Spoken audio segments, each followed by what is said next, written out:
World of Warcraft. Playing World of Warcraft. World of Warcraft. World of Warcraft. World of Warcraft.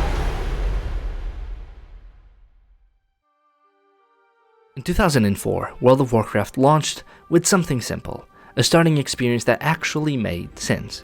It wasn't perfect, but it worked. Fast forward 20 years, and that experience, it's a complete disaster. New players are dropped into a whirlwind of tutorials, explosions, and tooltips that skip 2 decades of story, lore, and context. They don't know who they are, where they are, or why any of it matters. So how did World of Warcraft's new player experience go from epic to completely empty?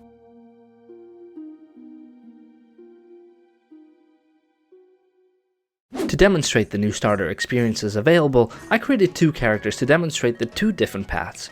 My hunter, Jamolo, is going through Exile's Reach, also known as Tutorial Island. My druid, Jabubu, is going through Shadowglen, the Night Elf's traditional starter zone. Each race gets their own, which is meant to be their homeland.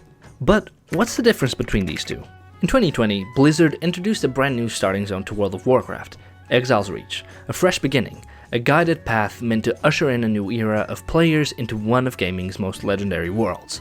You begin your journey not as a seasoned hero, but as a nobody, a face in the crowd, part of a humble expedition sailing into the unknown. But fate, as it often does in Azeroth, has other plans.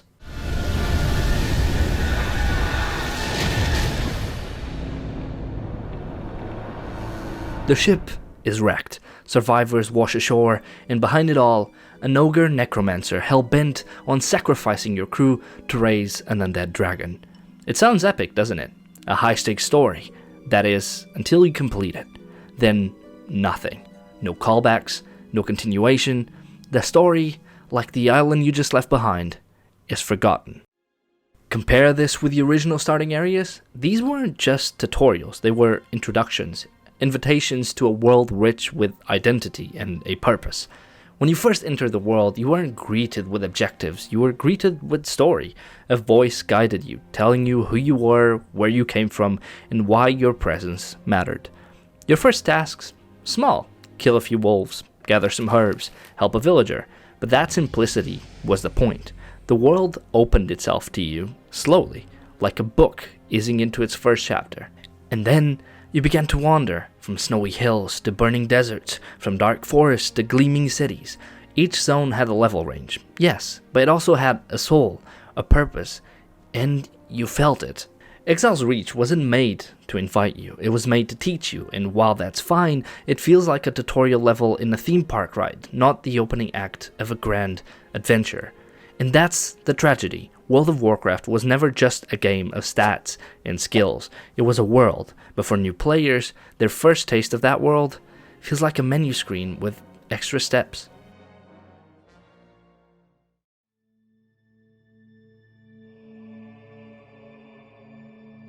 But here's what went wrong. Exile's Reach was Blizzard's answer to a problem, a new modern introduction for new players, a streamlined, accessible experience that promised to welcome everyone into World of Warcraft. It teaches you the basics, combat, quests, exploration. It's polished, it's friendly, it's safe. But in trying to teach you how to play, it forgot to teach you why you should care. You defeat the final boss, you save your crew, you stand victorious on the shores of Exile's Reach, and then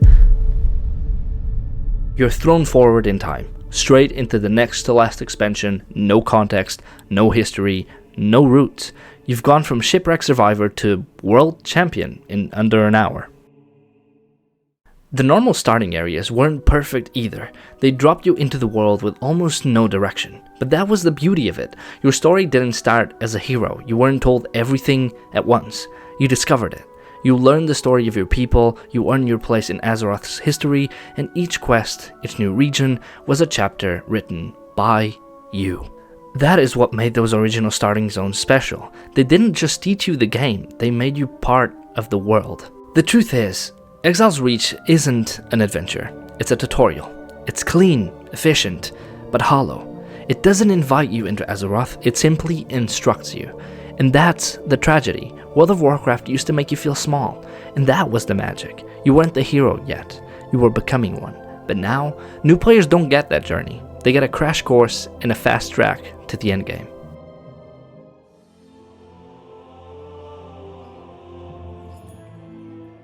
Now, after reaching level 10, your journey hits a crossroads. Whether you started in Exile's Reach or your race's homeland, the game sends you straight to the Dragon Isles, a beautiful, sprawling continent in Blizzard's chosen path to level 70. But here's the thing, you actually have options. Tucked away in your faction's capital city is this little gnome, Chromie. She lets you bend time itself to choose which expansion you want to level through. Burning Crusade, Wrath of the Lich King, Cataclysm, even Shadowlands, if you really want to. It's a clever idea. On paper, it's freedom. In practice, it's a mirage.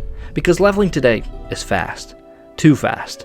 You'll barely finish a single zone before you've outgrown it. A storyline built to unfold over weeks ends in hours. And so, entire continents, stories, characters, and memories are skipped, lost to the speed of progress. Chromie doesn't take you back in time, she skips you right through it. Each expansion in WoW comes with its own set of dungeons, small party-based adventures where 5 players band together to take down powerful enemies and earn experience along the way. Once, these dungeons were milestones. They weren't just about experience points, they were about gear, teamwork, and progress. You entered with what you had and came out stronger. Back then, better gear wasn't just about higher numbers, it meant something. Every upgrade was a reward for your effort, and that gear, it opened doors to tougher dungeons and eventually raids. Raids are dungeons on steroids, scaling from 10 to 25 to even 30 players, and if you go way back, some required 40 players, all fighting side by side. But what does all of this have to do with leveling? At level 10, the Dungeon Finder opens up, and with it, an entirely new path to level your character. Each dungeon you complete rewards you with a lot of experience, sometimes almost an entire level's worth. And if there's a time walking event going on, that's double the XP. Old dungeons return from past expansions, scaled up, nostalgic for veterans, efficient for newcomers.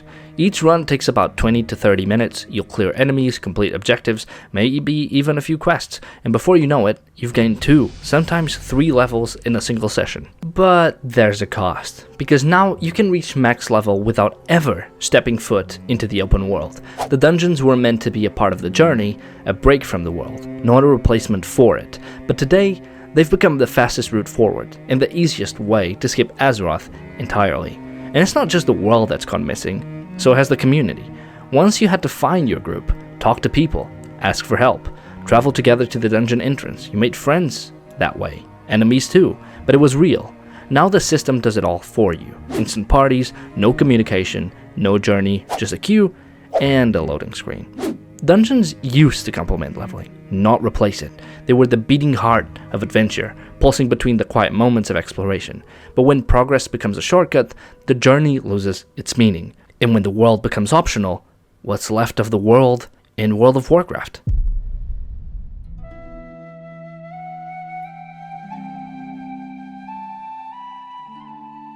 If you play World of Warcraft long enough, you'll eventually realize something. You don't need anyone else to reach max level. You don't need a guild. You don't need party members. You don't even need to speak to another human being. World of Warcraft, a world once alive with chatter, trade, guild recruitment, and spontaneous adventure, has become silent, glittering echo of what it used to be. People sit in the auction house buying and selling. They AFK in the capital city waiting for queues to pop, or they sprint from point to point completing their dailies, all without a single word to anyone. Convenience has killed the need for connection, and efficiency replaced friendship. But what makes me the most sad isn't just the silence, it's what's been left behind. World of Warcraft has been out for over 2 decades, 21 years of storytelling, of adventure, of history. A living world built expansion by expansion, each one adding to something bigger. But instead of celebrating that legacy, we've left it all behind. Entire continents sit empty, barren wastelands haunted by forgotten NPCs. Enemies stand idle, paths go untrodden, and mysteries remain unsolved. A game that claims to contain a world no longer shows you any of it. And maybe that's the greatest tragedy of all. Not that World of Warcraft has changed, but that the world itself was left behind.